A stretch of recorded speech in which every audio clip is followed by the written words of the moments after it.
Last night, I did a little bit of a refresher video on what I think of YongYea and ProZD and their pseudo voice acting careers. I've been talking about this a little bit over the past couple of years, ever since this became a problem with these YouTubers trying to pass themselves off as serious actors.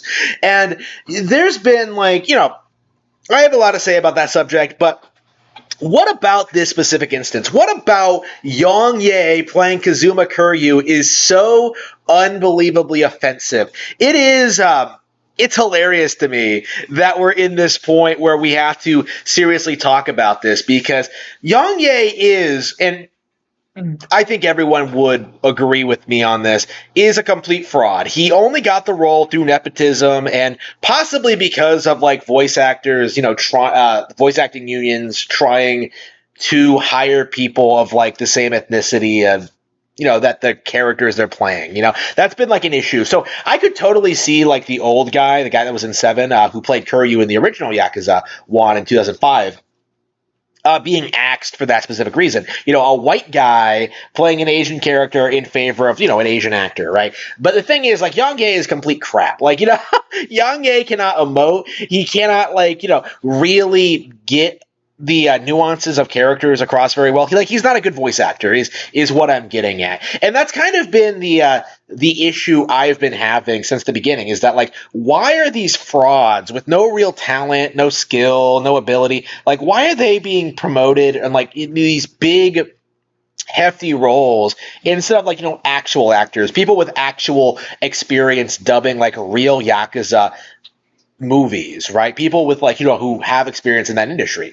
I think that's probably all you really needed to do is find someone who has experience doing English dubs for this kind of thing and really getting that person to just deliver a good Kiryu impression, right? Someone who understands the nuances of Japanese, who can get across certain things, who respects the material, right? YongYea is not someone who respects the material. YongYea is someone who wants to latch on to this IP for his own gain, right?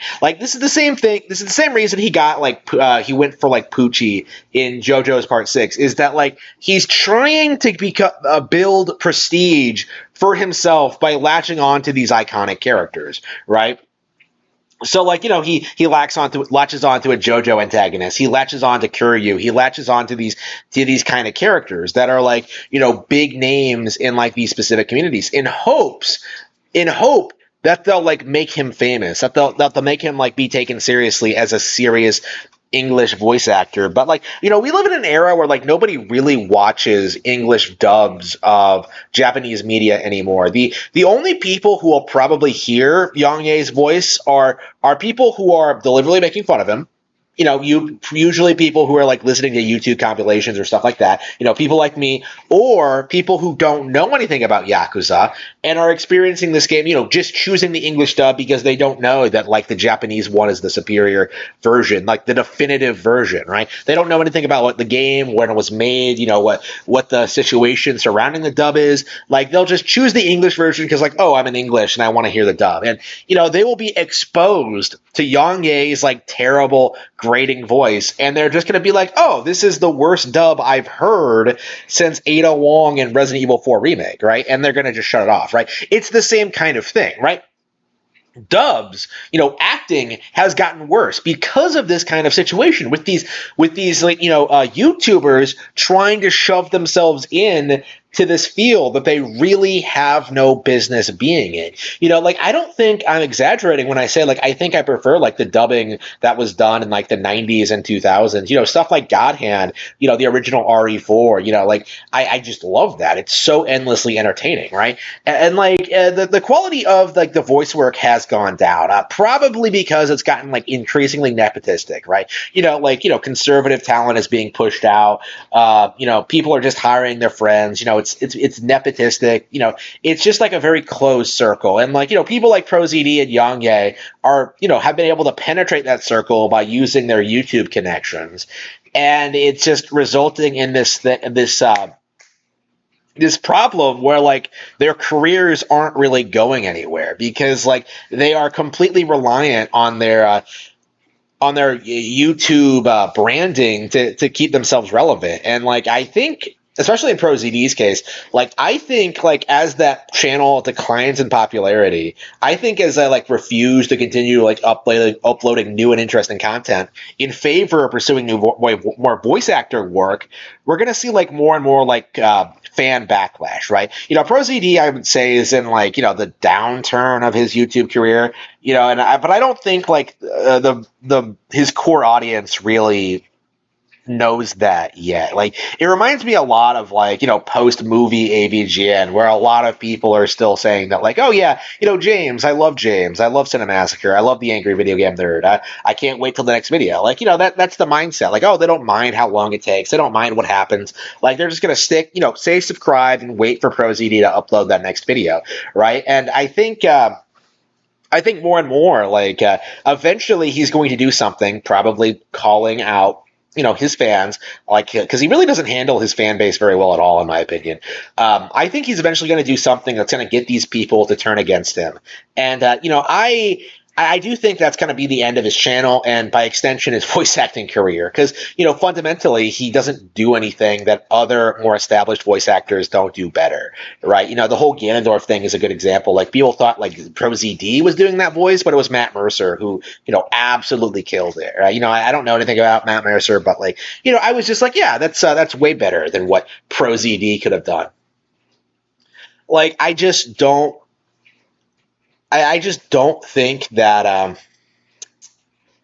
this brand of like trying to make yourself a celebrity through voice work is really something to shoot for. Like I do think both of these people probably should have stayed in their lane and like focused on what they found success in. YongYea. YongYea is the biggest corporate cocksucker in the world, right? Like, I've always hated his guts, but like ProZD, he had something going with the TikTok videos and the YouTube channels and the skits, like he should have pursued a career in comedy or something, doing something along those lines, not like trying to promote himself as a voice actor. It's just not going to work out long term, and I do think we're kind of seeing the early stages of that. Like it's remarkable to me how many like people in these guys' audience are kind of addressing the issues with what they're doing, are kind of addressing their issues with like the voice work and like the way they get chosen for these roles, and how like, people get excited over shit that doesn't really matter all that much. Like, oh man, ProZD is Drake in Advance Wars. Like, okay, like, like who cares really? Like Ego Raptor is Max. That doesn't mean anything, like I just don't. It's not something to get excited over. Like, if anything, I'm just kind of disappointed because, like, I don't want to support this guy's career. But, like, I really wonder, like, how controversial YongYea's performance as Kiryu is actually going to be. Because I think, unlike Poochie, who was like an anime character, this is an actual video game protagonist, right? This is like his first major role in a video game, right? And it's the iconic Kiryu. So like comparing his to like his voice to the Japanese one is going to be hilarious. I can already see like in the compilations, he's going to fuck it up. Like he's probably going to like emote too much or like not sound cool at all, and it's just going to be a complete disaster. Or like I don't know, like we'll have to see how this goes, but I do think, if I wasn't already like boycotting Yakuza for it being too woke, like I think I would, if I was a Yakuza fan, like seriously consider not buying Yakuza 8 because of this. Because it's just like, are you serious? Like, YongYea is Kiryu, really? That's such a joke. It's so ridiculous. I just couldn't take it seriously. Like, Yakuza is a deeply flawed franchise to begin with, but they do this, right? They hire YongYea, like they don't have a real actor. Like, okay, I think that's like disrespectful to the Japanese, who poured their hearts and souls into making these cutscenes like so well acted and so well animated. Like, I just find it abhorrent. Like, I just hate it. Like, it is unbelievable just how far this franchise has fallen in the past couple of years.